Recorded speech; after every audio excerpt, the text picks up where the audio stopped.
الحمد لله نحمده ونستعينه ونستغفره ونؤمن به ونتوكل عليه ونعوذ بالله من شرور أنفسنا ومن سيئات أعمالنا من يهده الله فلا مضل له ومن يضلل فلا هادي له وأشهد أن لا إله إلا الله وأشهد أن محمدا عبده ورسوله أما بعد فإن خير الحديث كتاب الله وخير الهدي هدي محمد صلى الله عليه وسلم وشر الأمور محدثاتها وكل محدثة بدعة وكل بدعة ضلالة وكل ضلالة في النار.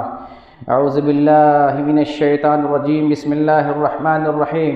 اليوم أكملت لكم دينكم وأتممت عليكم نعمتي ورضيت لكم الإسلام دينا. ہر قسم کی بڑائی اس اللہ کے لیے ہے جس نے ہمیں ایک پیارا دین دیا، جس کے اندر صرف اچھائی ہی اچھائی ہے، جو دین دنیا کے تمام دین پر فوقیت رکھتا ہے. اور درود و سلام کا نزول ہو اللہ رب العالمین کی طرف سے بھیجے گئے تمام نبیوں اور رسولوں پر، بالخصوص محمد مصطفیٰ صلی اللہ علیہ وسلم پر. میں نے قرآن کریم کی ایک آیت تلاوت کی ہے جو سورہ مائدہ کی آیت نمبر 3 ہے. اللہ رب العالمین اس آیت میں بیان کرتا ہے الیوم اکملت لکم دینکم، کہ آج اے نبی محمد صلی اللہ علیہ وسلم آپ پر میں نے دین اسلام کو کمپلیٹ کر دیا، مکمل کر دیا. واتممت علیکم نعمتی، اور میں نے آپ کے لیے اپنی نعمت کو تمام کر دیا، کمپلیٹ کر دیا. ورضیت لکم الاسلام دینا، اور آپ کے لیے، آپ کے ماننے والوں کے لیے، مسلمانوں کے لیے دین اسلام کو پسند کیا. دین اسلام ہی میری نظر میں سب سے پسندیدہ دین ہے آپ کے لیے، اور آپ کے ماننے والوں کے لیے دین اسلام کو پسند کیا ہے.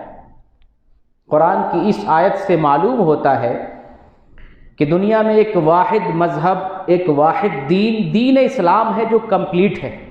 قرآن آج سے 1400 سال پہلے نازل کیا گیا، لیکن آج بھی ہم دین اسلام پر، قرآن پر اسی طریقے سے عمل کر رہے ہیں جس طریقے سے محمد صلی اللہ علیہ وسلم کے دور میں قرآن پر عمل کیا جاتا تھا. قرآن میں کوئی تبدیلی کی ضرورت نہیں، اور یہی قرآن، یہی دین اسلام قیامت تک چلتا رہے گا. اس میں تبدیلی کرنے کی کوئی ضرورت نہیں. اللہ نے ایسا دین ہمیں دے دیا ہے جو ہر زمانے کی خوبی اور ہر زمانے کی لچک کو اپنے اندر شامل کیے ہوئے ہے.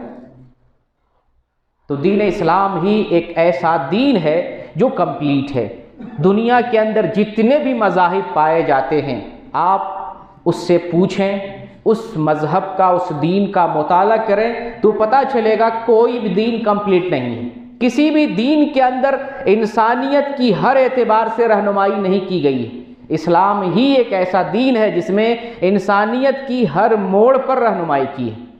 سونے سے لے کے، اٹھنے سے لے کے، کھانے پینے سے لے کے، چلنے پھرنے سے لے کے، زندگی کے جتنے مراحل ہیں اللہ رب العالمین نے ان تمام مراحل کو ہمارے اوپر واضح کیا ہے اور ان کی وضاحت کی. ایسا کوئی دین دنیا میں نہیں.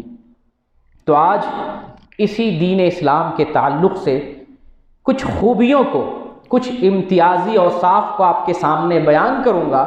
یہاں اسلام کی خوبیوں کو مکمل طور پر چند منٹوں میں بیان نہیں کیا جا سکتا.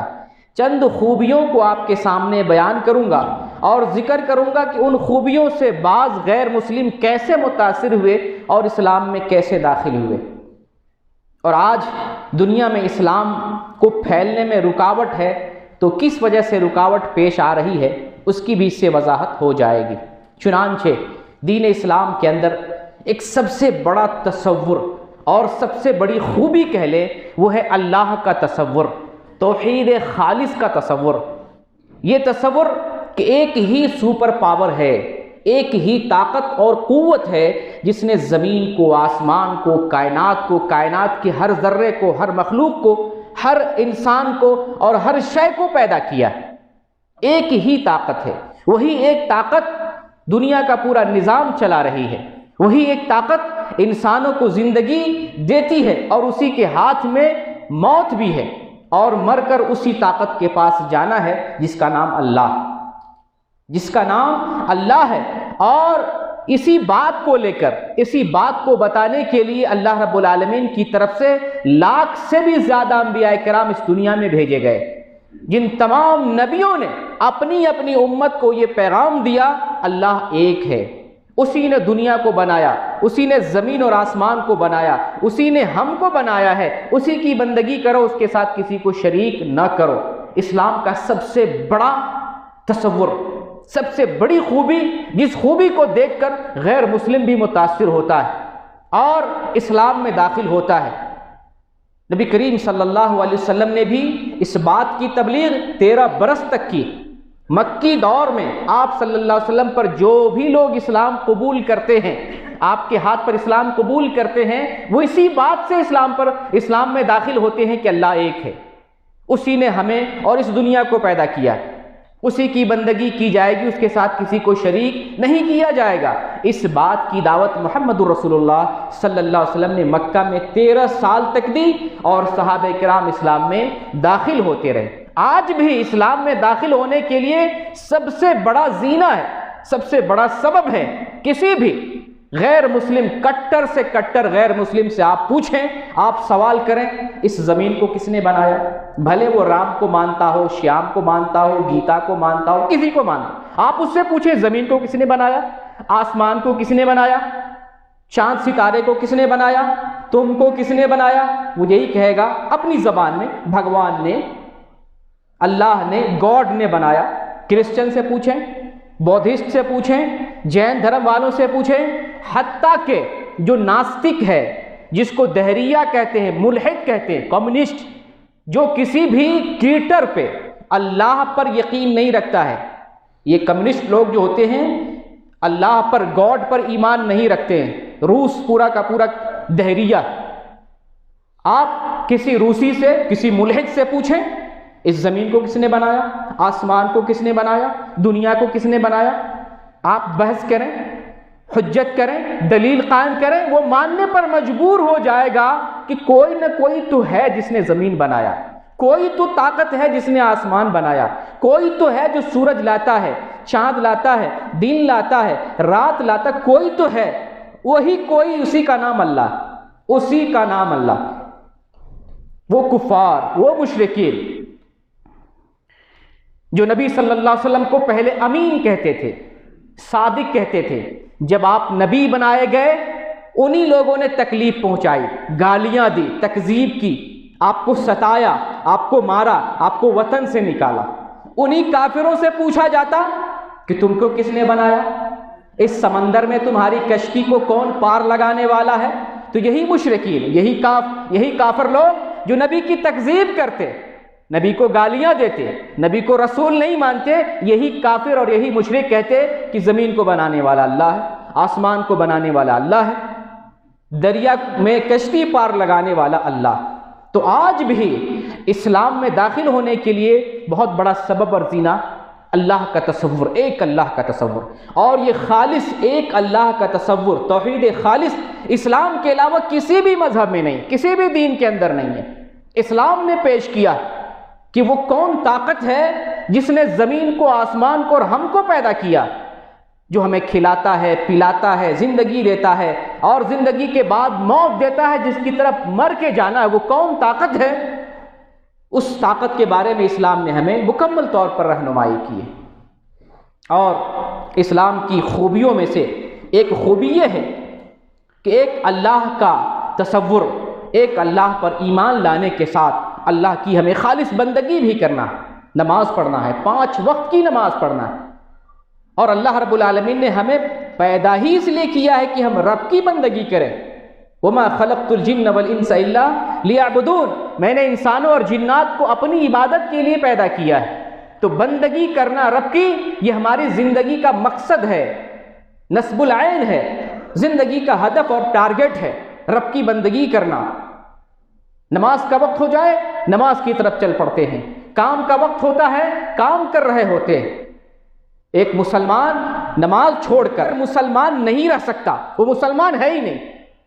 جو شخص نماز کو چھوڑ دے، ترک کر دے، رب کی بندگی نہ کرے، تو پیدا تو رب نے کیا ہے لیکن وہ نصب العین سے بھٹکا ہوا ہے۔ جس کام کے لیے اللہ تعالیٰ نے پیدا کیا ہے وہ نہیں کر رہا۔ اور اسلام اس وجہ سے بھی پھیلا کہ لوگ خالص اللہ کی بندگی کرتے ہیں۔ مسلمان خالص اس خالق کی بندگی کرتے ہیں جس نے اسے پیدا کیا۔ دنیا کے اندر رب کی بندگی کی جاتی ہے لیکن خالص نہیں، وسیلے سے اور شریک کرنے کے ساتھ رب کو بھی مانتے ہیں، شریک بھی کرتے ہیں، شرک بھی کرتے ہیں، غیر اللہ کو بھی مانتے ہیں، چڑھاوے چڑھاتے ہیں، غیر اللہ کی بھی بندگی کرتے ہیں۔ اسلام میں ایسا نہیں، اسلام میں خالص رب کی بندگی ہے، اور اس خالص رب کی بندگی سے بھی اسلام پھیلا۔ چنانچہ ایک واقعہ آپ کو بتاؤں، جوزف نام کا ایک آدمی نیو یارک کی ایک کمپنی میں، یہودی کمپنی تھی، اس میں کام کرتا تھا۔ وہ اسلام لانے کا واقعہ بیان کرتا ہے کہ میرے ساتھ کچھ مسلمان لوگ بھی تھے، جب ڈیوٹی ختم ہو جاتی تھی تو یہ سارے مسلمان مل جل کر آپس میں بیٹھتے، بات چیت کرتے، اور جب اذان ہوتی تھی تو یہ سب ایک دوسرے سے جدا ہو جاتے تھے، چلے جاتے تھے، اور یہ سب ایک ساتھ روزے رکھا کرتے تھے۔ تو جب ان کا باہمی ربط میں نے دیکھا، اتحاد دیکھا، اور دین اور عقیدے پر عمل دیکھا، اسلام کی طرف مجھے رغبت پیدا ہوئی اور میں بھی مسلمان ہو گیا۔ تو اس بندگی سے، خالص رب کی بندگی سے، کہ آپ کام کے وقت میں کام کریں اور اذان کا وقت ہو جائے، نماز کا وقت ہو جائے تو نماز پڑھیں۔ فَإِذَا قُضِيَتِ الصَّلَاةُ فَانتَشِرُوا فِي الْأَرْضِ، نماز کے وقت میں، جمعے کے وقت میں جمعے کی نماز کے لیے آؤ۔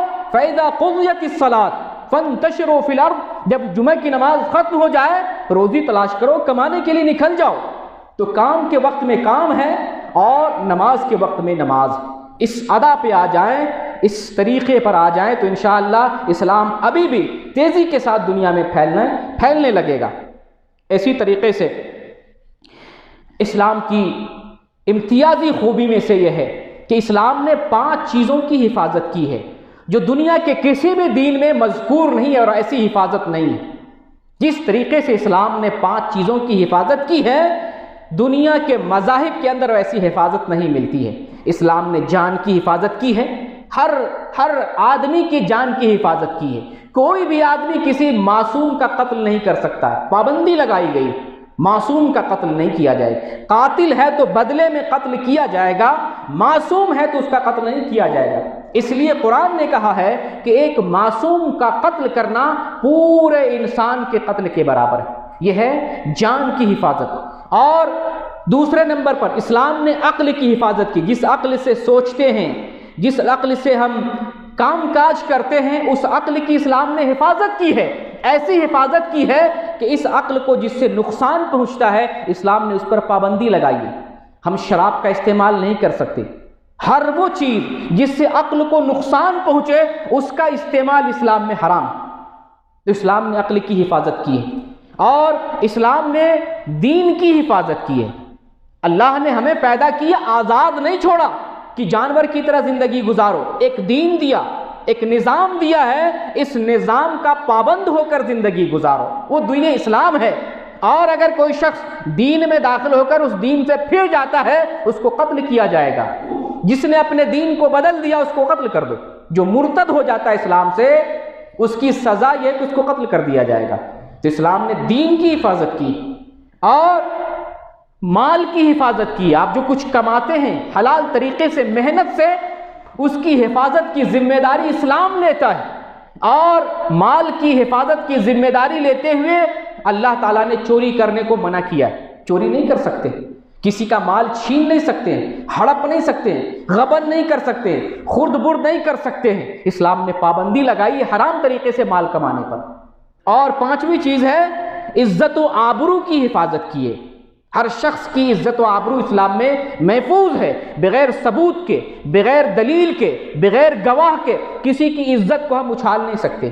آپ دیکھیں چھوٹی چھوٹی باتوں سے اسلام نے ہمیں منع کیا، چھوٹی چھوٹی برائی سے، کہ کسی انسان کے بارے میں اس کے پیٹھ پیچھے ایسی بات بھی نہ بولو کہ اگر وہ سنے تو تکلیف پہنچے۔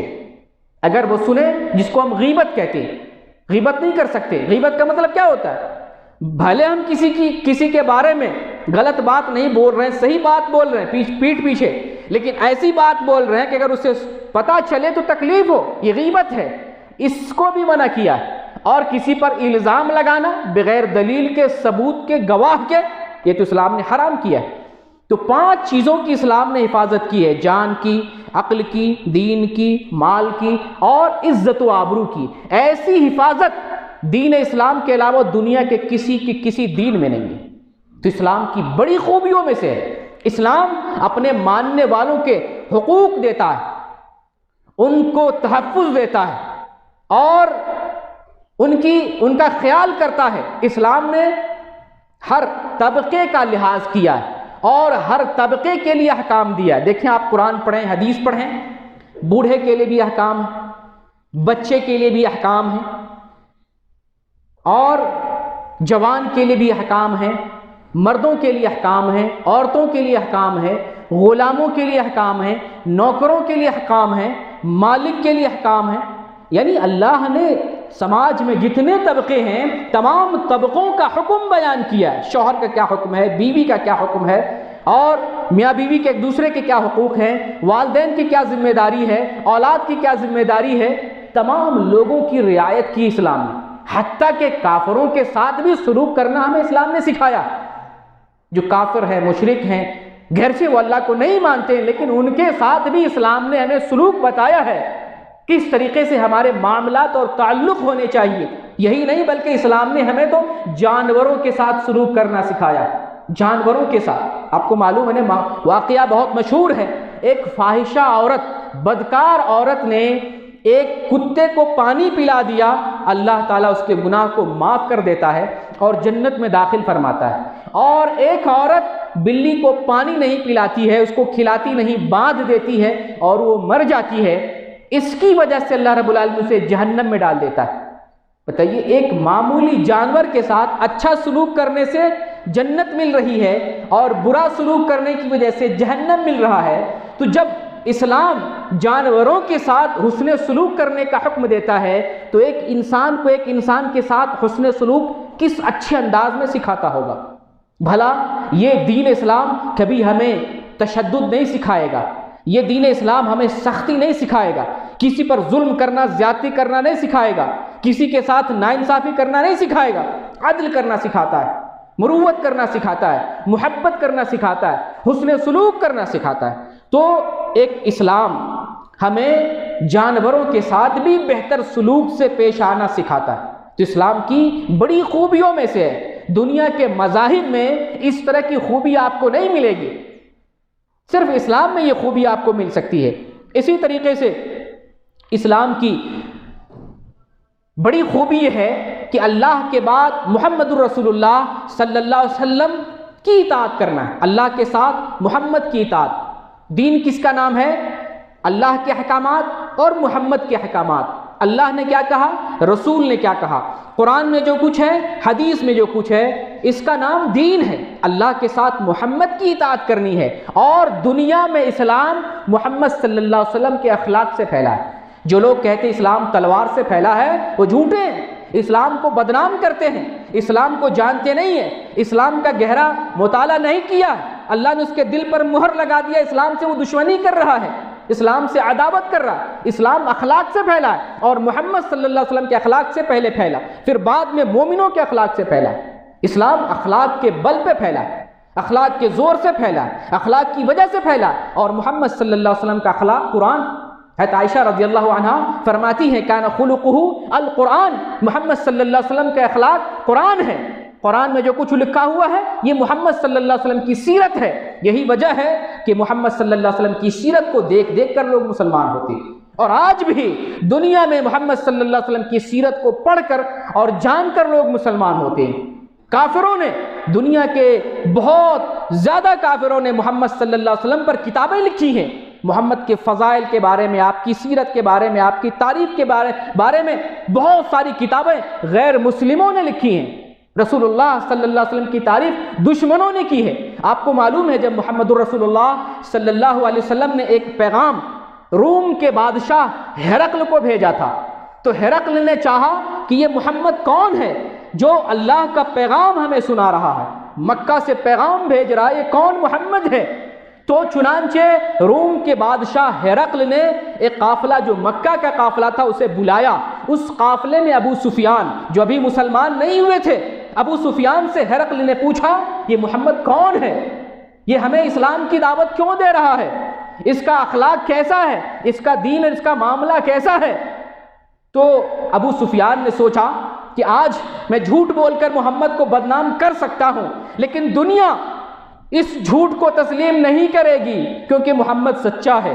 چنانچہ ابو سفیان نے، جو مسلمان نہیں تھے، ابھی کافر تھے، محمد صلی اللہ علیہ وسلم کے بارے میں سچائی کو بیان کیا۔ محمد تو سچا ہے، محمد تو امانت دار ہے، محمد تو بہترین انسان ہے، بہترین اخلاق ہے اس کے۔ تو یہ ہے دشمن کی گواہی، جس نے محمد کو دیکھا ہے وہ محمد کے اخلاق کی گواہی دیتا ہے، اور آپ صلی اللہ علیہ وسلم کے اخلاق سے دنیا میں اسلام پھیلا۔ آپ کو واقعہ بتاؤں، بی بی سی کا سابق ڈائریکٹر جنرل جان بٹ، اس کا بیٹا یحییٰ بٹ آکسفورڈ یونیورسٹی میں تعلیم حاصل کرتا تھا، اور وہ مسلمان ہو جاتا ہے۔ یحییٰ بٹ اسلام قبول کر لیتا ہے، اور جب پی ایچ ڈی کرتا ہے تو پی ایچ ڈی کا تھیسس ہوتا ہے کہ پچھلے 10 سالوں میں کتنے ایسے لوگوں نے اسلام کو قبول کیا ہے جو یورپ نسل کے تھے، یورپ کے رہنے والے تھے، کتنے لوگوں نے اسلام قبول کیا۔ چنانچہ اس تھیسس میں، اس مقالے میں پیش کیا کہ پچھلے 10 سالوں میں 13,000 لوگوں نے اسلام قبول کیا، یہ سب لوگ یورپ کے تھے، یورپین نسل کے تھے۔ 13,000 لوگوں نے 10 سال میں اسلام قبول کیا، اور یہ لوگ قرآن پڑھ کر، قرآن سمجھ کر اسلام قبول کرنے والے تھے۔ 80% لوگ تھے، 80% لوگوں نے قرآن پڑھ کر اور سمجھ کر اسلام قبول کیا تھا۔ ان لوگوں کے واقعات میں ایک لڑکی کا واقعہ ہے جس کا نام M.K. ہرمنسن ہے۔ یہ امریکہ کی لڑکی تھی اور اسپین میں تعلیم حاصل کر رہی تھی۔ ایک دن ریڈیو سنتے سنتے اور والیوم گھماتے گھماتے تلاوت پہ والیوم چلا جاتا ہے، اور تلاوت کی آواز سے وہ لڑکی مسحور ہو جاتی ہے کہ کون سی آواز ہے، یہ عجیب و غریب ہے۔ جب پتہ کرتی ہے تو معلوم ہوتا ہے کہ یہ مسلمانوں کی کتاب قرآن مقدس کی تلاوت ہے۔ وہ سوچتی ہے جب قرآن کی تلاوت اتنی میٹھی ہے، اتنی بہترین، اتنی سریلی ہے، تو قرآن کی تعلیمات کتنی اچھی ہوں گی۔ چنانچہ اس نے قرآن کا انگریزی ترجمہ پڑھا اور اسلام قبول کر لیا، حتیٰ کہ اسلام کو بہتر طریقے سے سمجھنے کے لیے عربی زبان سیکھا اور خود سے قرآن کو عربی زبان میں سمجھا۔ تو قرآن پڑھ کر سمجھنے والے دنیا میں بھرے پڑے ہوئے ہیں۔ محمد صلی اللہ علیہ وسلم کی تعلیمات سے اور آپ کے اخلاق سے متاثر ہو کر اسلام قبول کرنے والے پوری دنیا میں موجود ہیں۔ اگر آج محمد کو بدنام کیا جاتا ہے، قرآن کو بدنام کیا جاتا ہے، اللہ کو گالی دی جاتی ہے، تو میں نے پچھلے جمعہ کو بھی بتایا تھا، اس میں کہیں نہ کہیں ہماری غفلت ہے، ہماری کوتاہی ہے، ہمارے سیاہ کارنامے ہیں۔ ہماری بدنامی کی وجہ سے، بدعمالی کی وجہ سے لوگ اسلام کو ٹارگٹ کرتے ہیں کہ دیکھو مسلمان ایسا کرتا ہے تو مسلمانوں کا اسلام ایسا ہوگا۔ اسلام کی خوبیوں میں سے یہ ہے کہ اسلام مساوات کی تعلیم دیتا ہے۔ مساوات کا مطلب یہ ہے کہ اسلام میں چھوٹے اور بڑے کا کوئی فرق نہیں ہے، اسلام میں رنگ اور نسل کا کوئی فرق نہیں ہے، اسلام میں کوئی عہدے والا ہے اور عہدے والا نہیں ہے تو اس میں کوئی فرق نہیں ہے۔ کوئی عجمی ہے، کوئی عربی ہے، کسی کو کسی پر فضل نہیں ہے، کسی کو کسی پر فوقیت نہیں ہے، کوئی جمال والا ہے، کوئی بدصورت ہے، کوئی صاحب اولاد ہے، کوئی بے اولاد ہے، کوئی پیسے والا ہے، کوئی فقیر ہے، کسی کو کسی پر فوقیت نہیں ہے، سب لوگ برابر ہیں۔ اللہ کے نزدیک اگر کوئی بڑا ہے، ان اکرمکم عند اللہ اتقاکم، اللہ کے نزدیک اگر کوئی بڑا ہے تو بڑائی کا معیار تقویٰ ہے۔ اللہ سے اگر آپ ڈرتے ہیں، دین پر عمل کرتے ہیں، اللہ کے دین پر چلتے ہیں تو آپ بڑے ہیں، دین پر نہیں چلتے ہیں تو کوئی فوقیت نہیں، کوئی فوقیت نہیں۔ علامہ اقبال نے اسی لیے کہا تھا، ایک ہی صف میں کھڑے ہو گئے محمود و ایاز، ایک ہی صف میں کھڑے ہو گئے محمود و ایاز، نہ کوئی بندہ رہا نہ کوئی بندہ نواز۔ محمود بادشاہ ہے اور ایاز غلام ہے، بادشاہ اور غلام ایک صف میں نماز میں کھڑا ہوتا ہے۔ یہ مساوات کس میں ہے؟ صرف اسلام میں ہے۔ دنیا کے تمام مذاہب میں بڑے اور چھوٹے کا فرق ہے، رنگ و نسل کا فرق ہے، ذات اور برادری کا فرق ہے، اونچے اور نیچے کا فرق ہے، امیری اور غریبی کا فرق ہے، اسلام میں کوئی فرق نہیں۔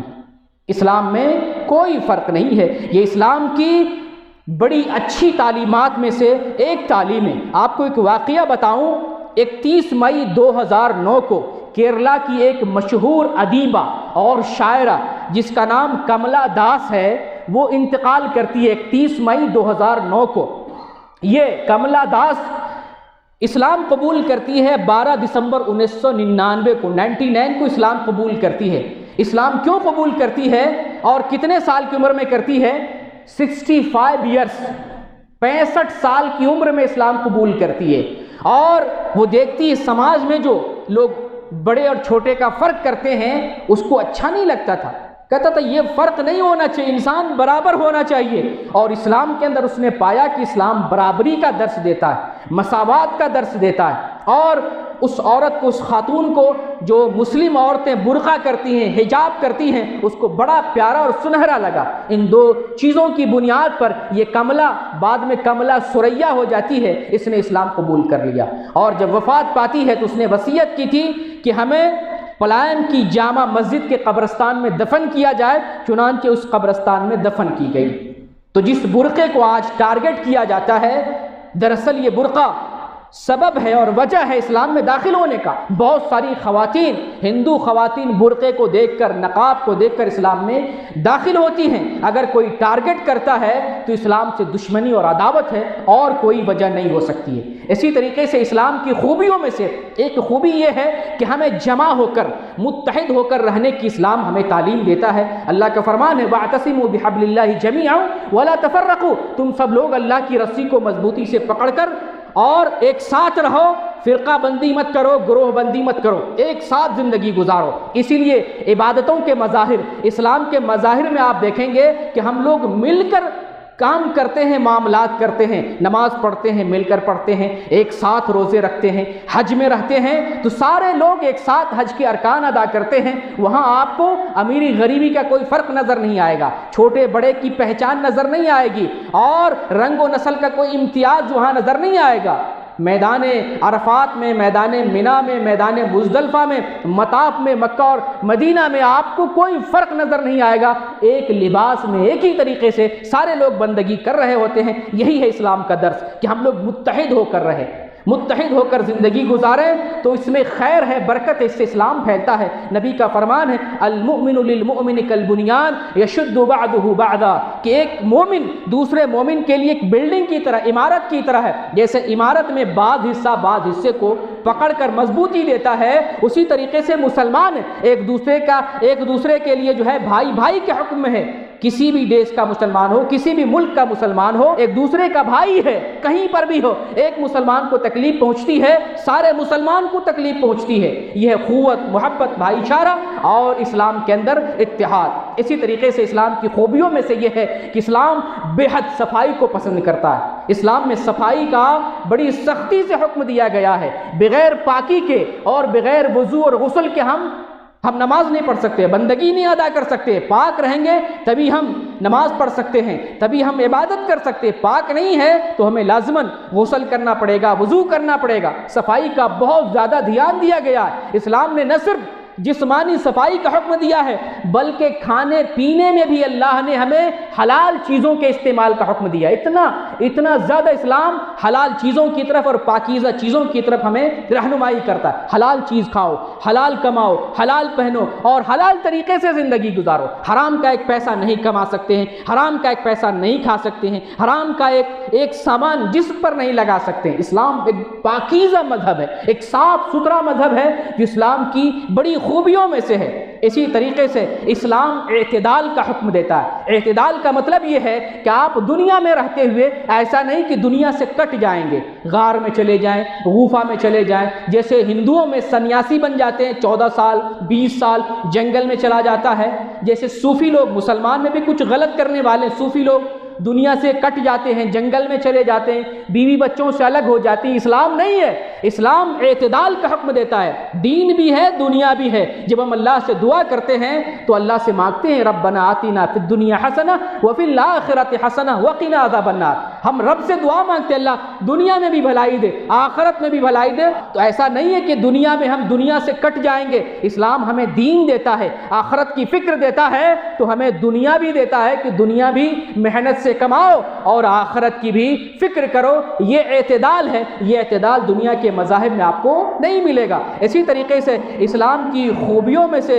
ایک خوبی یہ ہے کہ دین اسلام بڑا آسان ہے، بہت آسان ہے۔ اگر کوئی بیمار ہے اسی اعتبار سے عمل کرنا ہے۔ اللہ نے کسی بھی انسان پر اس کی طاقت سے زیادہ بوجھ نہیں ڈالا ہے۔ دنیا کے دوسرے مذاہب میں یہ رعایت نہیں ہے، یہ صرف اسلام میں رعایت ہے کہ جتنی طاقت ہے اتنا ہی عمل کرنا ہے۔ لا یکلف اللہ نفسا الا وسعها، کہ جتنی کسی انسان کو طاقت ہے اتنا ہی عمل کرنا ہے۔ یہ دین بڑا آسان ہے ہمارے لیے، اللہ تعالیٰ نے ہمارے لیے آسان بنایا ہے، اور یہی دین اسلام ہے جس کی خوبی ہے کہ تم دنیا میں رہتے ہوئے، دنیا کماتے ہوئے آخرت کی فکر کرو، آخرت کی تیاری کرو اور نجات کی فکر کرو۔ نجات کس پر منحصر ہے؟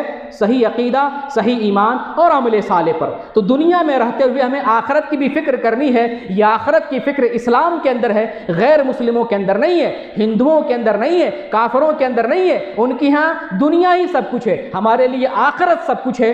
دنیا تھوڑی سی ہے، فانی ہے، اور آخرت ہمارے لیے سب کچھ ہے۔ تو یہ اسلام کی خوبیاں تھی، چند خوبیاں تھی۔ آج اگر اسلام پھیلنے میں رکاوٹ ہے کوئی چیز تو ہماری بدعمالی ہے۔ آج بھی اگر ہم محمد رسول اللہ کے اخلاق کی طرح اپنا اخلاق بنا لیں، قرآن کو اپنی زندگی بنا لیں، اللہ تعالیٰ کے احکام کے تابع اپنے آپ کو بنا لیں۔ اسلام کہتے ہی ہیں اپنی مرضی کو چھوڑ کر اللہ کے احکام کے مطابق زندگی گزارنا، یہ ہے اسلام۔ اپنے آپ کو اللہ کے سامنے سرنڈر کر جانا، یہ ہے اسلام، یہ ہے دین اسلام۔ جب ہم اللہ کے لیے نماز پڑھتے ہیں، ہاتھ باندھتے ہیں، اپنے آپ کو اللہ کے لیے سرنڈر کرتے ہیں۔ جب ہم رکوع کرتے ہیں تو اللہ کے لیے اپنے آپ کو اور بھی سرنڈر کرتے ہیں۔ جب ہم سجدے میں جاتے ہیں اپنے آپ کو سرنڈر کر جاتے ہیں۔ تو یہ عبادت جو ہے ہمیں عاجزی سکھاتی ہے، فروتنی سکھاتی ہے۔ اپنے اندر یہ عاجزی، فروتنی، انکساری، محبت، الفت، یہ سب پیدا کریں، اللہ کی خالص بندگی کریں اور دوسروں کے ساتھ حسن سلوک کریں۔ ہم دنیا کے اندر تجارت میں بھی اگر اسلام کو برتتے ہیں، معاملات میں اسلام کو برتتے ہیں، تو ہمارے کردار سے اسلام پھیلے گا، ہماری تجارت سے اسلام پھیلے گا۔ کسی سے اسلامی طریقے سے ملتے ہیں تو اس ملنے سے اسلام پھیلے گا۔ کسی کو قرآن دے دیتے ہیں، کسی کو دین بتاتے ہیں اور خود بھی دین پر چلتے ہیں، اس سے اسلام پھیلے گا۔ تو اپنے اندر کی خرابیوں کو اگر ہم دور کریں گے تو اسلام کے پھیلنے میں اگر رکاوٹ پیدا ہو رہی ہے تو رکاوٹ دور ہو جائے گی اور اسلام پھر سے اور آج جو ہے تیزی کے ساتھ پھیلنا شروع ہو جائے گا۔ اللہ تعالیٰ سے دعا کرتے ہیں بار الہ ہمارے اندر کی کمزوریوں کو دور فرما دے، ہمیں سچا پکا مسلمان بنا دے، ہم سب کو ایک پلیٹ فارم پر جمع کر دے، ہمارے دلوں سے ایک دوسروں کے خلاف جو عداوت ہے اس کو دور فرما دے۔ مسلمان جہاں جہاں مظلوم ہے ان کی حفاظت فرما، ہمارے دین کی عزت و آبرو کی حفاظت فرما، آمین۔ وآخر الدعوانا ان الحمد للہ رب العالمین۔